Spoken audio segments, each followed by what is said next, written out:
जय हिंद साथियों, कैसे हैं आप सभी। आशा करते हैं आप सभी अच्छे होंगे और आपकी पढ़ाई भी एकदम अच्छे तरीके से चल रही होगी और आपका फिजिकल भी साथियों एकदम अच्छे तरीके से ही चल रहा होगा।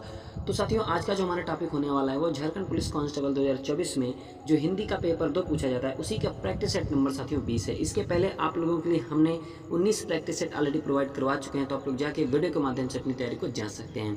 तो साथियों, आइए स्टार्ट करते हैं वीडियो को बिना देरी किए हुए। पहला प्रश्न है साथियों, हिंदी भाषा के उद्भव का सही अनुक्रम क्या है। अपभ्रंश, प्राकृत, पाली, हिंदी, हिंदी, पाली, प्राकृत, अपभ्रंश, प्राकृत, हिंदी, अपभ्रंश, पाली, पाली, प्राकृत, अपभ्रंश, हिंदी। तो साथियों, हिंदी भाषा के उद्भव का सही अनुक्रम क्या है। तो आपका जो राइट आंसर है साथियों वो है पाली, प्राकृत, अपभ्रंश, फिर जाके हिंदी बनी। ठीक है, तो ये आपका सही अनुक्रम था। हिंदी भाषा के उद्भव का सही अनुक्रम इस प्रकार है, देखिए, पहले पाली, फिर प्राकृत, फिर अपभ्रंश, फिर जाके हिंदी। ठीक है, तो इस प्रकार हिंदी भाषा का निर्माण हुआ। अगला प्रश्न है, स्पर्श वर्णों की संख्या कितनी है। 11, 14, 3 या फिर 25। स्पर्श वर्णों की संख्या कितनी है। तो साथियों, स्पर्श वर्णों की जो संख्या होती है वो 25 होती है। ठीक है, कितना होती है, 25 होती है। हिंदी वर्णमाला में स्पर्श व्यंजनों की कुल संख्या 25 है। स्पर्श व्यंजन कंठ, तालु, मूर्धा, दंत तथा ओष्ठ स्थलों के स्पर्श से उच्चारित किए जाते हैं। इन्हें वर्गीय व्यंजन भी कहते हैं। ठीक है, स्पर्श व्यंजन में जैसे क वर्ग में 5 आएंगे, क वर्ग में क ख ग घ अंग आएगा, च वर्ग में च छ ज झ इ आएगा, ट वर्ग में ट ठ ड ण, ठीक है, त वर्ग में त थ द न और प वर्ग में प फ ब भ म। तो इस तरीके से 25 वर्ण होते हैं। ठीक है, अगला प्रश्न है, बोध शब्द का समानार्थी शब्द कौन सा है। शांत है, विस्मृत है, बोझ है या अनुभूति है। क्या है बोध शब्द का समानार्थी शब्द कौन सा है। तो साथियों, बोध शब्द का जो समानार्थी शब्द होगा वो है अनुभूति। ठीक है, क्या होगा, अनुभूति होता है। बोध जो है बुद्धि की तीव्रता से ज्ञानेंद्रियों द्वारा प्राप्त होने वाला आंतरिक ज्ञान है, अतः बोध शब्द का समानार्थी शब्द अनुभूति है। ठीक है,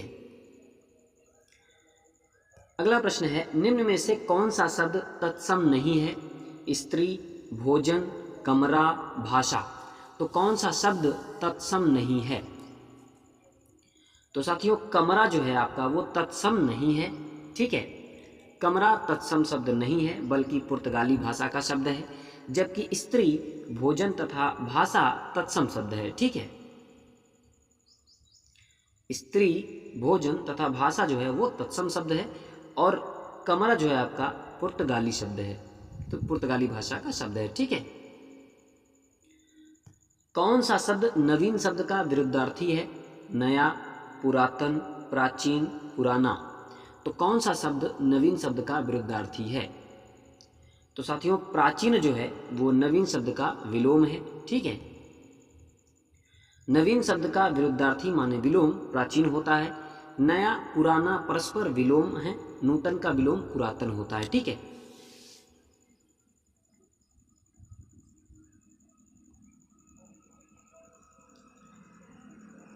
अगला प्रश्न है, जिसकी आशा न की गई हो के लिए एक शब्द कौन सा है।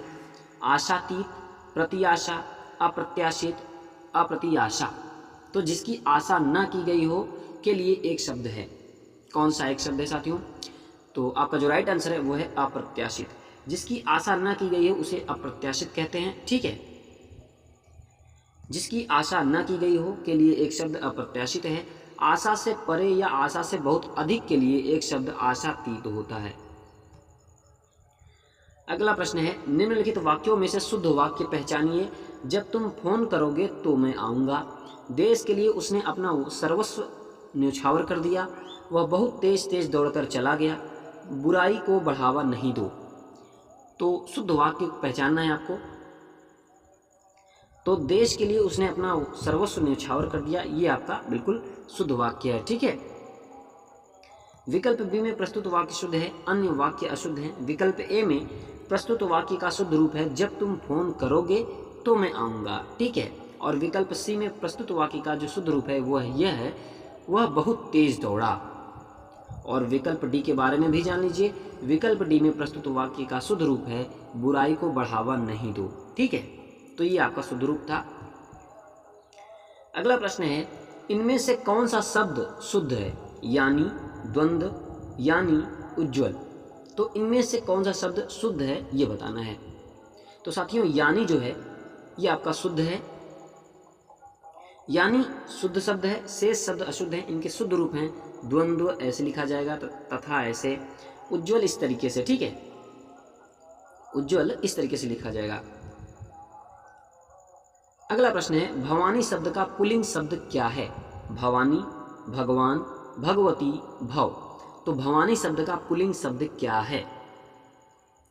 तो भवानी शब्द का जो पुल्लिंग शब्द साथियों वो है भव, ठीक है। तो भव आपका राइट आंसर होगा। भवानी शब्द का जो पुल्लिंग होता है वो भव होता है। भगवान का स्त्रीलिंग भगवती होता है, याद रखिएगा, ठीक है। अगला प्रश्न है दिए शब्दों में से नित्य वचन में प्रयोग होने वाला कौन सा शब्द नहीं है? जनता, पानी, हस्ताक्षर, आकाश। तो एक वचन में प्रयोग होने वाला शब्द कौन सा नहीं है ये बताना है। तो साथियों हस्ताक्षर जो है वो आपका एक वचन में प्रयोग होने वाला शब्द नहीं है। बाकी जनता, पानी, आकाश एक वचन में प्रयोग होने वाले शब्द हैं। नित्य एक वचन में प्रयोग होने वाले शब्द हैं पानी, भीड़, लोहा, दूध, पीतल, सोना, चांदी, जनता, घी, पेट्रोल, तेल, आकाश, वर्षा, दल, झुंड, टोली इत्यादि। और नित्य बहुवचन में प्रयोग होने वाले शब्द हैं आंसू, हस्ताक्षर, लोग, प्राण, दर्शन, समाचार आदि। तो ये इंपॉर्टेंट है, याद रखिएगा, ठीक है। लगभग जितने शब्द हैं ये सारे इंपॉर्टेंट हैं। तो सदा एक वचन में प्रयोग होने वाले शब्दों को भी एकदम कंठस्थ कर लीजिएगा और सदा बहुवचन में प्रयोग होने वाले शब्दों को भी कंठस्थ कर लीजिएगा, क्योंकि ये वेरी इंपॉर्टेंट है। अगला प्रश्न है हनुमान ने संजीवनी बूटी से लक्ष्मण के लिए होश लाए। वाक्य में की गई त्रुटि का आधार पहचानिए। तो वाक्य में किस प्रकार की त्रुटि है? विशेषण, वचन, लिंग या फिर कारक। तो साथियों यहाँ पे कारक की त्रुटि है। कैसी त्रुटि है आइए जानते हैं। वाक्य में कारक की त्रुटि है, इस वाक्य में के लिए जहाँ है के स्थान पर को होना चाहिए, ठीक है, तब जाके आपका वाक्य बिल्कुल शुद्ध हो जाएगा। तो आप लोग रख के चेक कर लीजिएगा। अगला प्रश्न है आप भला तो जग भला इस वाक्य में रेखांकित शब्द में कौन सा सर्वनाम है? निश्चयवाचक, निजवाचक, पुरुषवाचक या फिर अनिश्चयवाचक। तो आप भला तो जग भला इस वाक्य में आपको कौन सा सर्वनाम है ये बताना है। तो आप जो है वो किस प्रकार का सर्वनाम है? तो साथियों आप जो है वो निजवाचक सर्वनाम के अंतर्गत आता है, ठीक है। आप भला तो जग भला वाक्य में रेखांकित शब्द जो आप है वो निजवाचक सर्वनाम का उदाहरण है, ठीक है। अगला प्रश्न है कुसुम का विशेषण है कुसुमता, कुसुमित, कुसुमति, कुसुमलता। क्या है कुसुम का विशेषण? तो साथियों जो कुसुम का विशेषण होगा वो होगा कुसुमित होगा, ठीक है। क्या होगा? कुसुमित होगा। कुसुम का विशेषण कुसुमित होता है। अगला प्रश्न है जो क्रिया संज्ञा या विशेषण से बनती है उसे क्या कहते हैं? मूल धातु, नाम धातु, संयुक्त क्रिया, द्विकर्मक धातु। तो उसे क्या कहते हैं साथियों? तो जो क्रिया संज्ञा या विशेषण से बनती है उसे नाम धातु कहते हैं। क्या कहते हैं? नाम धातु कहते हैं। जो क्रिया संज्ञा या विशेषण से बनती है उसे नाम धातु क्रिया कहते हैं। अगला प्रश्न है दीप धीरे धीरे बुझने लगा इस वाक्य में धीरे धीरे किस प्रकार का क्रिया विशेषण है? रीतिवाचक क्रिया विशेषण, परिमाणवाचक क्रिया विशेषण या फिर कालवाचक क्रिया विशेषण या फिर स्थानवाचक क्रिया विशेषण। तो धीरे धीरे किस प्रकार का क्रिया विशेषण है? तो साथियों रीतिवाचक क्रिया विशेषण के अंतर्गत आता है धीरे धीरे, ठीक है। तो दीप धीरे धीरे बुझने लगा इस वाक्य में धीरे धीरे जो है वो रीतिवाचक क्रिया विशेषण है। वाक्य में क्रिया के जिस रीति या ढंग के बारे में होने का पता चलता है साथियों वहां रीतिवाचक क्रिया विशेषण होता है, ठीक है। अगला प्रश्न है प्रेम अनदेखी राहों की तरह ही आकर्षक होता है। वाक्य का काल पहचानिए। सामान्य वर्तमान काल है, अपूर्ण वर्तमान काल है, पूर्ण वर्तमान काल है या फिर सामान्य भूतकाल है। तो प्रेम अनदेखी राहों की तरह ही आकर्षक होता है। तो साथियों यहाँ पे सामान्य वर्तमान काल होगा, ठीक है। प्रेम अनदेखी राहों की तरह ही आकर्षक होता है। वाक्य में सामान्य वर्तमान काल है। क्रिया का वह रूप जिससे क्रिया का वर्तमान में होना पाया जाता है सामान्य वर्तमान काल कहलाता है, ठीक है। वैसे भी आप लोग इंग्लिश में पढ़े होंगे ता है, ती है, ते हैं, अगर लास्ट में आता है तो वहाँ पे वर्तमान काल होगा, माने प्रेजेंट टेंस होगा। तो इसमें ता है, ती है। देखिए प्रेम अनदेखी राहों की तरह ही आकर्षक होता है, तो ता है ती है आएगा, तो जाहिर सी बात है सामान्य वर्तमान काल के अंतर्गत आएगा। ठीक है, अगला प्रश्न है इनमें से अव्यय शब्द कौन सा है? बुढ़ापा, ऊपर, बूढ़ा, इनमें से कोई नहीं। तो इनमें से अव्यय शब्द कौन सा है? तो साथियों ऊपर जो है ये अव्यय शब्द है। ठीक है, ऊपर शब्द अव्यय है, अन्य विकल्प गलत हैं आपके, बाकी ऊपर जो है वो अव्यय का उदाहरण है। अगला प्रश्न है किस शब्द में अनु उपसर्ग का प्रयोग नहीं हुआ है? अनुपम, अनुचित, अनिच्छा, अनुगमन। तो अनु उपसर्ग का प्रयोग नहीं हुआ है वो बताना है।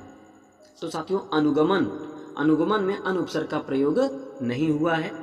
अनुगमन शब्द में अनु उपसर्ग का प्रयोग न होकर अनु यानी पीछे उपसर्ग का प्रयोग हुआ है, जबकि अनुपम, अनुचित एवं अनिच्छा में अन नहीं उपसर्ग का प्रयोग हुआ है। ठीक है, अन माने होता है नहीं और अनु माने पीछे। ठीक है,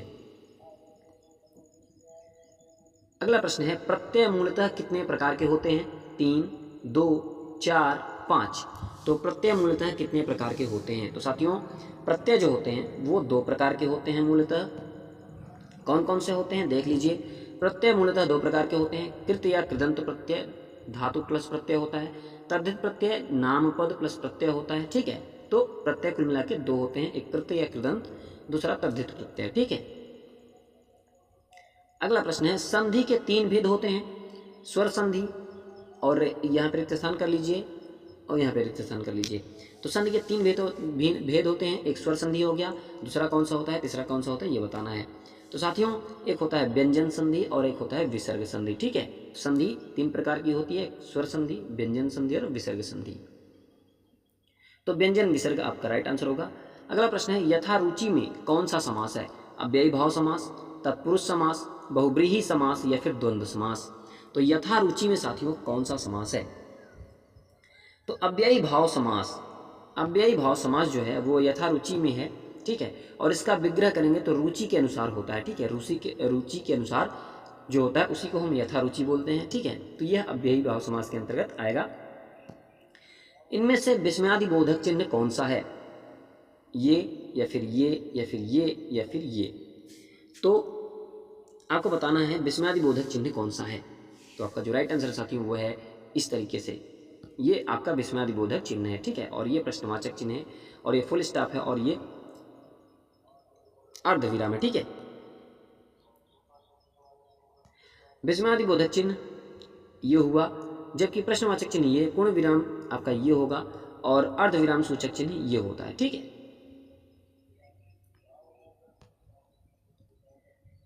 अगला प्रश्न है मुहावरा शब्द किस भाषा का शब्द है?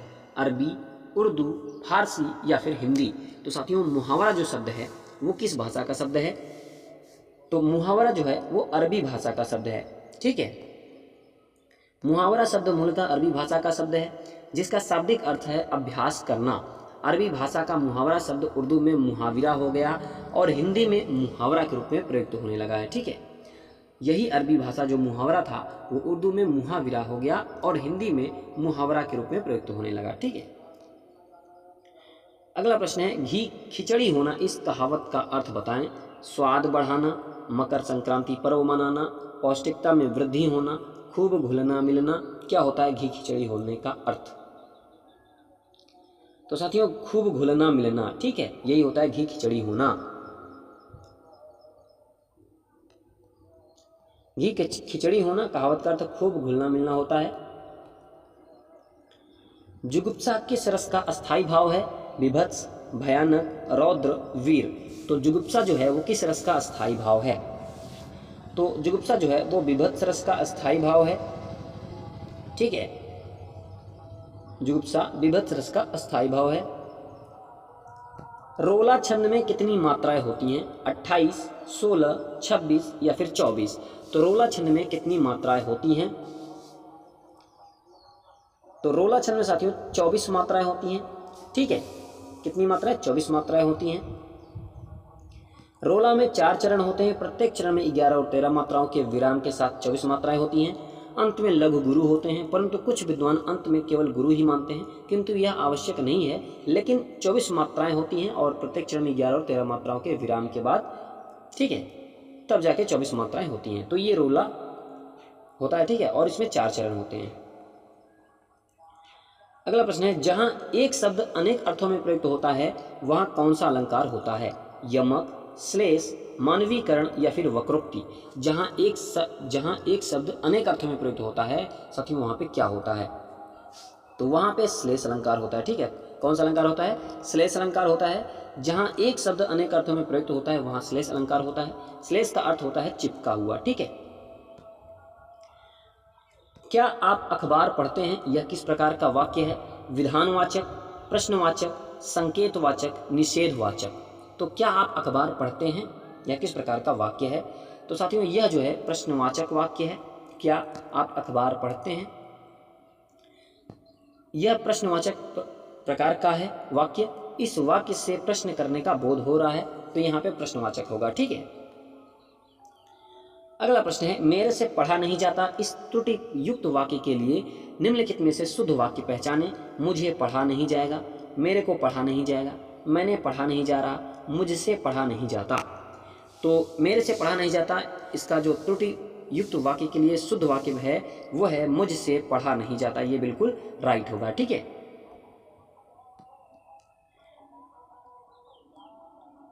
जो किए गए उपकारों को मानता है उसके लिए एक शब्द है। क्या है? जो किए गए उपकारों को मानता है उसे क्या कहते हैं? अज्ञ कहते हैं, कृतज्ञ कहते हैं, कृतकार्य कहते हैं, कृतघ्न कहते हैं।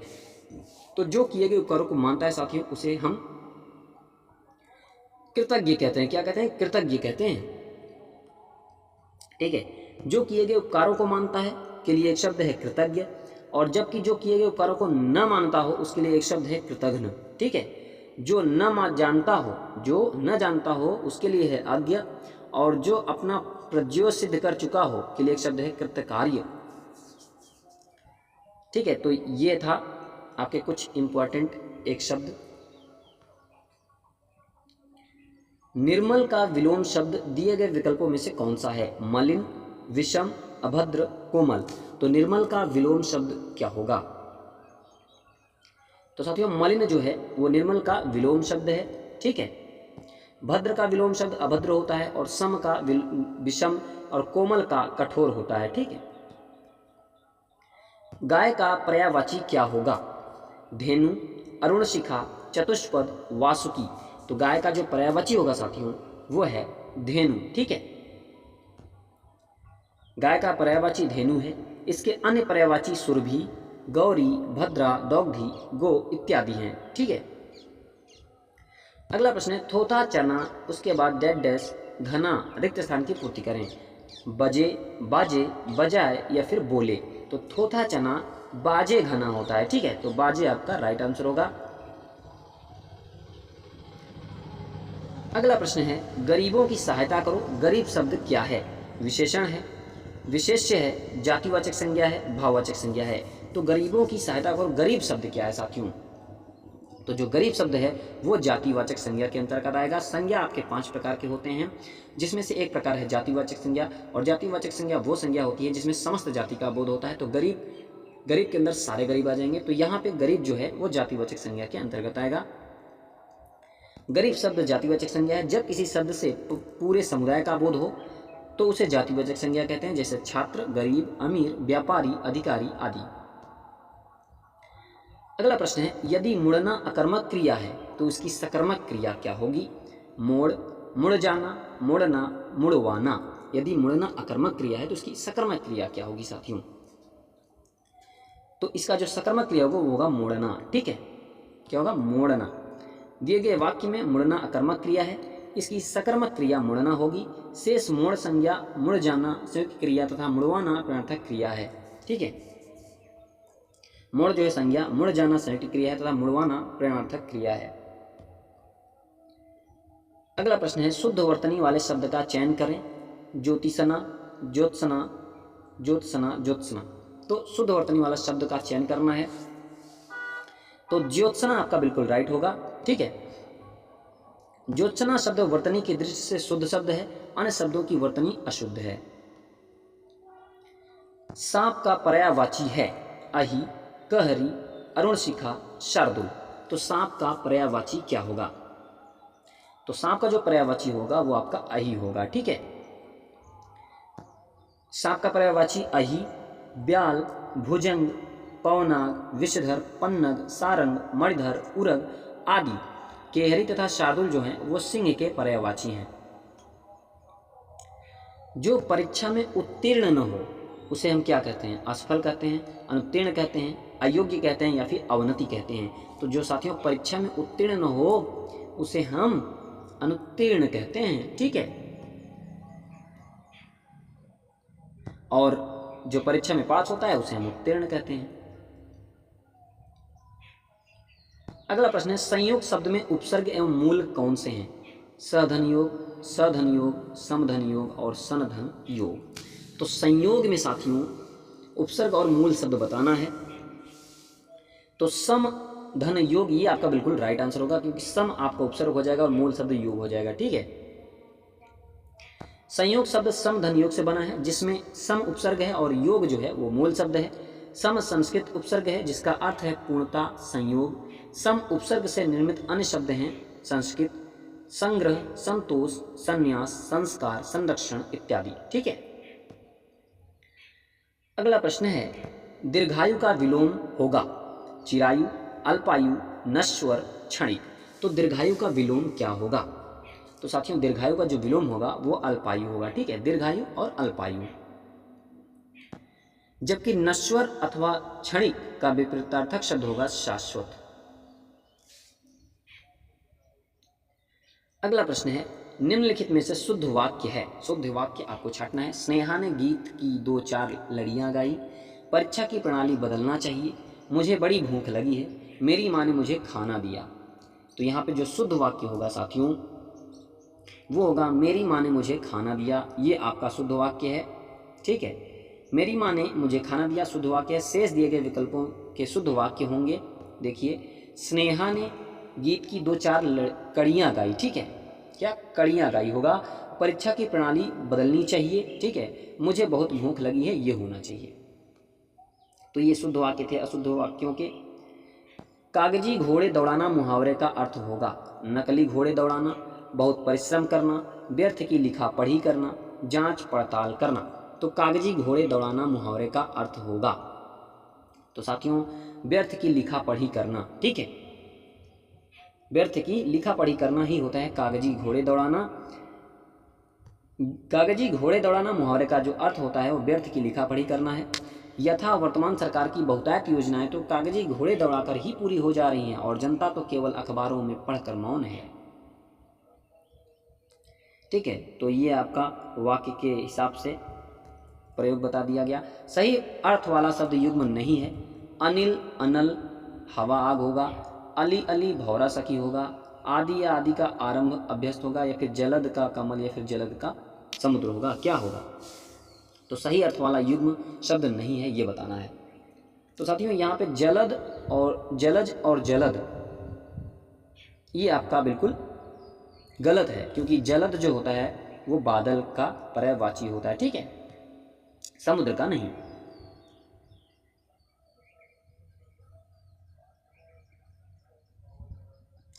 सद्भावना शब्द में समास है अव्ययी भाव, तत्पुरुष, कर्मधारय और द्विगु।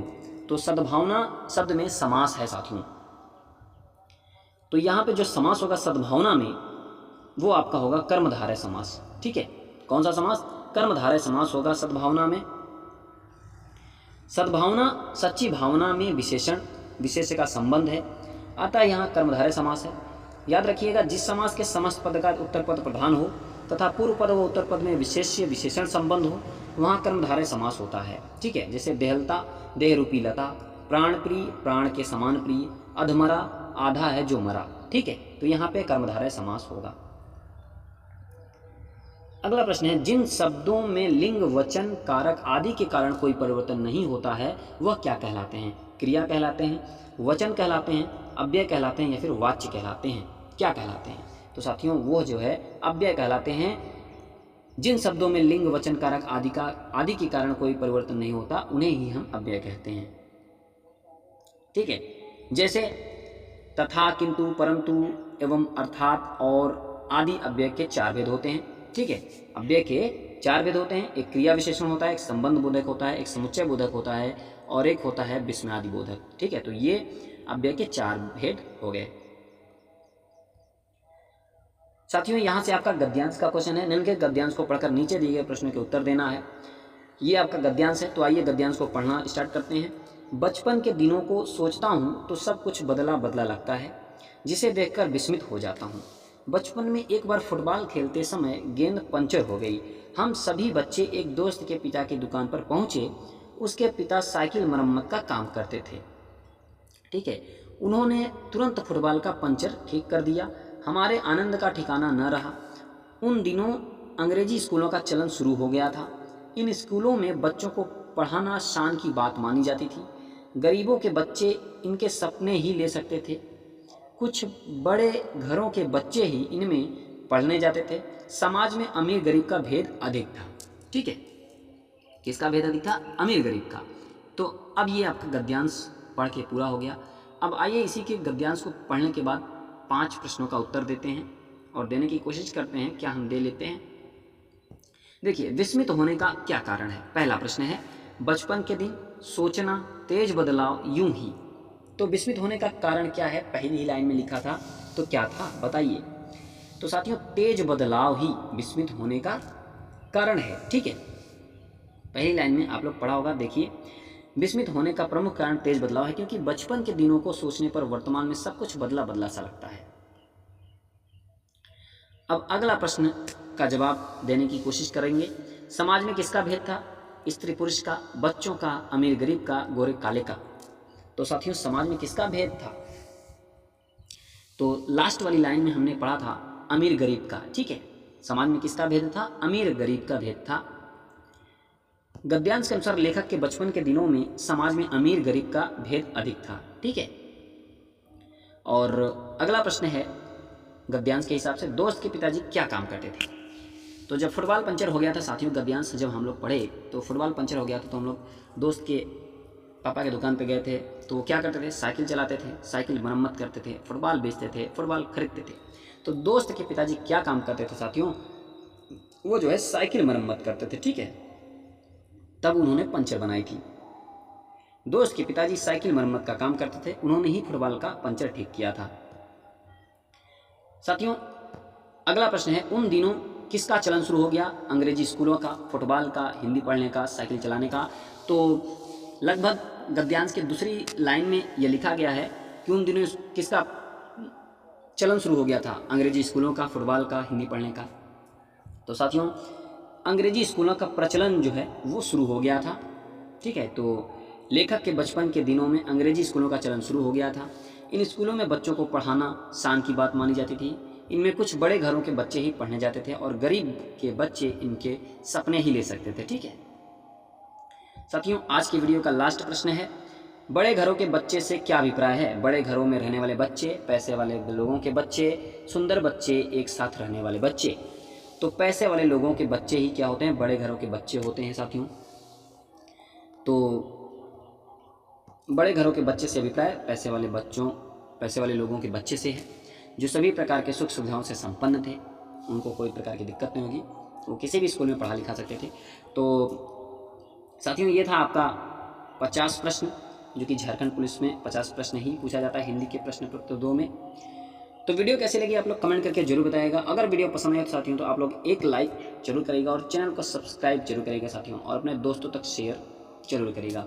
तो साथियों, तब तक मिलते हैं अगली वीडियो के साथ। तब तक के लिए जय हिंद, नमस्कार, वंदे मातरम। और साथियों, आप लोगों को लास्ट में बता दें कि पीडीएफ आप लोगों को टेलीग्राम लिंक डिस्क्रिप्शन में मैं दे दूंगा, वहां से आप लोग पीडीएफ को डाउनलोड कर लीजिएगा। ठीक है।